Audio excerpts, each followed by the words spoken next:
अस्सलाम वालेकुम दोस्तों। तो आज की वीडियो में हम बात करेंगे कि कई बार जो है हम क्या कर देते हैं कि कोई भी ऐप इंस्टॉल करना चाहते हैं लेकिन वो इंस्टॉल नहीं होता। तो आज की वीडियो में इंशाल्लाह मैं आपको इस तरीका बताऊंगा जिससे आप कोई भी ऐप जो है अपने फ़ोन में इंस्टॉल कर सकते हैं। तो आपने ये वीडियो एंड तक देखनी है। सबसे पहले आपने क्या करना है कि सबसे पहले आपने सेटिंग में जाना है। सेटिंग में जाने के बाद यहाँ पर आप देख सकते हैं कि हमारे पास जो है मौजूद है। आप यहाँ पर गूगल सेटिंग देख सकते हैं। आपने यहीं पर क्लिक करना है। इसके बाद जो है आपने नीचे जाना है। यहाँ पर आप देख सकते हैं हमारे पास मौजूद है सिक्योरिटी। यहाँ पर आप देख सकते हैं आपने सिक्योरिटी पर क्लिक करना है। इसके बाद जो है आपने क्या करना है कि यहाँ पर जो है आप देख सकते हैं गूगल प्ले प्रोटेक्ट, आपने इस पर क्लिक करना है।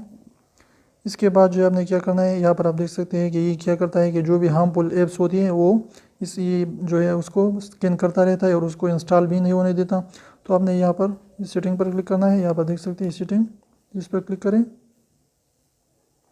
इसके बाद ये आप देख सकते हैं ये दो ऑप्शन जो है हमारे पास जो है ये ऑन हो चुके हैं।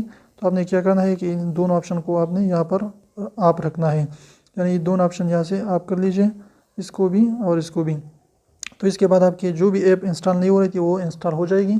इसके बाद जब आपकी ऐप इंस्टॉल हो जाए तो फिर आपको इसको ज़रूर ऑन करें, क्योंकि ये आपके जो है हार्मफुल ऐप्स को डिटेक्ट कर देता है, उसकी जो है सफाई करता रहता है। तो अगर वीडियो अच्छी लगी तो प्लीज़ वीडियो को लाइक कर दीजिए, चैनल को सब्सक्राइब करना ना भूलें और बेल आइकन को भी प्रेस करें ताकि हमारे न्यूज़ की नोटिफिकेशन अब तक आती रहे।